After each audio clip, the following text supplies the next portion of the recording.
Hello, this is Ashee from Crafting with Ashee and welcome to this video. Thank you for joining me today. Here's the card we're going to make. It's this lovely DL sized or slimline sized Christmas card scene card. And I've got a piece here of basic white cardstock, and this measures 9.5 centimeters by 20.5 centimeters.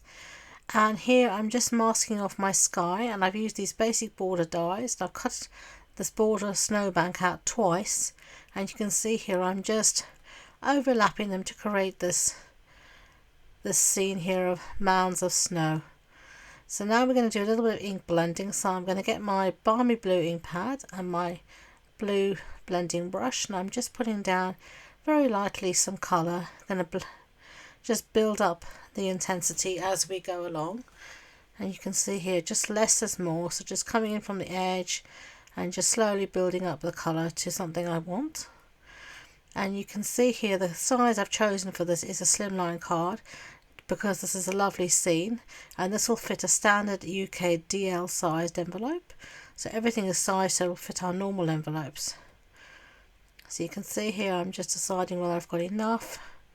Just keep on going, and now I'm going to go in with a darker colour, and I think this darker colour here is Blueberry Bushel, and I'm just going with darker, but all the colours will be linked below in the supply list. You'll find that in the description box below, and also on my blog.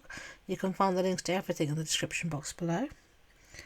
So we're just going in and just darkening up that sky. So we're going to go back in now with our lighter colour, blend everything out. And I know here on the camera it looks a bit blotchy. It's not really like that in real life. And also when the inks absorb into the paper, they also tend to smooth out a bit as well. So remove our mask, and there we've got our lovely evening sky, night sky for our Christmas scene. So close up our ink pads and clear the decks a bit. And then we're going to get on now and start with our stamping. And the stamps that we're going to be using today is the one that's called Shop the Town. Here you can see it, and we're going to be using quite a few of these images, and this actually coordinates back to the Let's Shop stamp set and dies that are in the main catalogue, and this dies in the main catalogue will fit this stamp set as well. So I love it when things link back to stuff you've already maybe got in your stash. It just increases the versatility of the stamp set. So I'm just stamping this in my stamp apparatus just so I can get a really nice crisp image.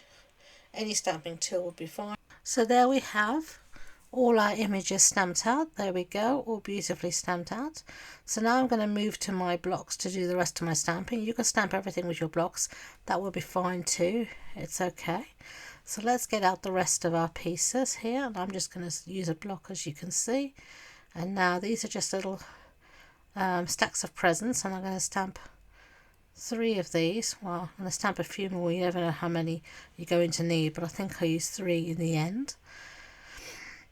And now we're going to bring in our scene, because there's some pieces here we want to stamp on our actual background. So I'm just going to do a little clean-up job here using my simple chamois, and just going to clean up because I've obviously made a mess. And I'm just showing you here the Let's Go Shopping set, and that's the shop, that's the stamp set that's in the annual catalogue that this set will coordinate beautifully with to create lots of different shopping scenes and cafe scenes and street scenes and all sorts of lovely things. So now I'm going to put my scene here, my base piece here, and I'm going to do a little bit of stamping. And I'm just lining up my pieces, as you can see, where I think I want them to go, and just using this to sort of give an idea of where I want things, and I'm changing my mind again. I do this all the time, but I'm leaving this in so you can see, because a lot of the time you edit out these kind of things and people never see that. We all change our mind, put things down, take them back up again. It's a normal part of the process, so don't feel worried about doing that. So we've got those 2 pieces in. So let's get rid of them. and put them there. And get rid of the stamp apparatus, close everything up. And now we're ready to do some colouring. So I'm going to colour with the Stampin' Blend alcohol markers. And the colours I'm using will all be linked in the description box below. You can see here I think I'm using the Crumb Cake Light and Dark. And I go in with my darker colour, adding some highlights, and then blend everything out with the lighter colour. And then I tend to go backwards and forwards between the two colours until I find I'm happy with the blend I've got. So I'm just tracing out with my darker colour, like around the edges of the image where I think there might be some shadow underneath the window, around the door, underneath the upper ledge. And I'm trying to do all that I'm going to be doing in the one colour at the same time, so I'm not swapping between colours. So you can see here I'm going in now with some pecan pie, and again I went in with my dark and then came back to the light and moved about till I found something I was happy with. Now I think we need a pop of colour on this card, so my pop of colour is coming with real red. So we're going to have a lovely real red door. We're also going to have some real red in the presents and also in the Christmas tree and the baubles on the tree. So I've gone in with my dark colour and now I'm blending everything else out with my light colour. Now I've switched over to my green, and the green I had here was I think a shaded spruce, if I remember rightly. And then for my windows I'm putting just a little bit of blue in, and I think I've used here balmy blue. And now I'm going to my tree. Again I'm tracing out where I think I want my dark areas to be with my darker colour, sort of around the edges and underneath any of the creases and lines. And then I'm going in again with my lighter colour and just blending everything out. There are Christmas tree decorations on the tree, you know, little ornaments and baubles and such like. So I'm trying to make sure I don't colour those in by mistake. And then I'm adding some green again into the presents, because I'm trying to limit my colour palette. And you can see here the other colour I'm using is Daffodil Delight.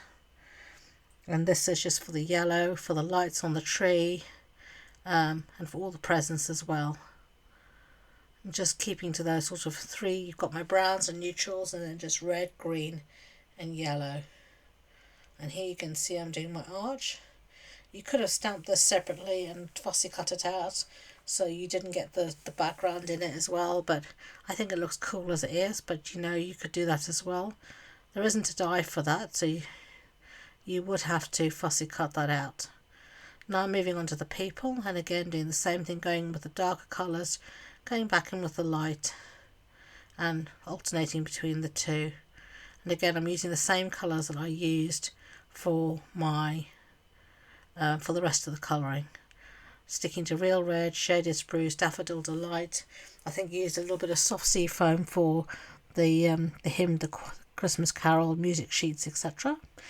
Now we've cut everything out using the matching dies, and I did fussy cut out the tree, I can tell you. It wasn't my favourite thing to do, but you know, if needs must. It's a very easy image to fussy cut out. I shouldn't be moaning about it. It's really not difficult at all. It's just, yeah, I'm not a fan of fussy cutting, if you can tell. If that's your bag, great. You can fussy cut out all these images and have an absolute ball. But yeah, so now we're going to start to build our scene. So you can see here I have an insert that measures the same as basic white, that measures the same as the external piece.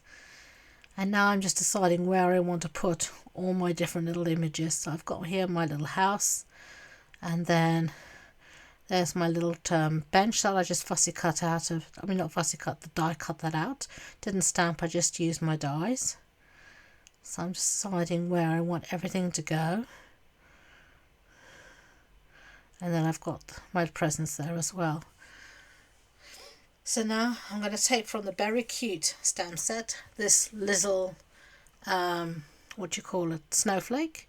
And I'm just going to stamp some snowflakes here in Blueberry Bushel. Just moving my pieces out the way so I can get a good impression. Obviously I didn't this time, but if you look through your stamp, you can just restamp that without a problem. That's the beauty of photopolymer stamps, that you can stamp a second time without needing a stamping tool. So enough is as good as a feast. That will be our snowflakes. So let's put that away. Now I'm just trying to decide where I want to put my sentiment, and I'm just going to use my grid paper to get it straight, and I'm just going to find my ink, which again is going to be Blueberry Bushel, and I'm going to stamp this down again on a scrap piece of basic white cardstock, and then I'm just going to cut this out with my trimmer. This is my favourite way to cut out sentiments, it's just in my trimmer, easy. You don't need any specialist dies or equipment or anything, and you can cut out any sentiment you like. So there we go, and I'm just going to ink the edge of my sentiment. I forgot to bring my blending brushes or my sponge daubers here, so I'm just dipping it in the ink pad, and that just catches the very edge, and that just gives it a little border. So now time now to start gluing. So I'm going to put a bead of glue at the top of my house, and then I'm going to glue on the second story. There we go.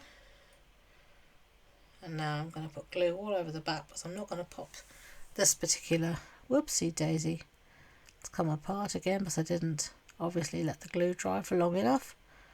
And I'm going to put this down, and then everything will be stuck down and it can dry then. So now I'm going to put down my little lamppost, just like that, and I'm going to get my yellow marker, my Daffodil Delight. I'm going to add a little bit of yellow to the center there, just so it looks like a light. And then I've got my tree here, and I'm going to pop my tree up on dimensionals. So this is going to be the one thing that's really popped up. So let's get these dimensionals on, and as you know, I use a lot of adhesive. I'm very generous with it. I don't skimp on my adhesive. I don't want things to be coming back up or being squashed in the post. So let's take all those backings off and get those off and done and dusted. One job I hate doing is taking the backings off dimensionals. I don't know about you, but I find it very tedious, but it's one of those things that just has to be done. So I'm just deciding on my placement, and then I think I'm going to put down my sentiment. We're going to pop this up as well. So there's more dimensionals.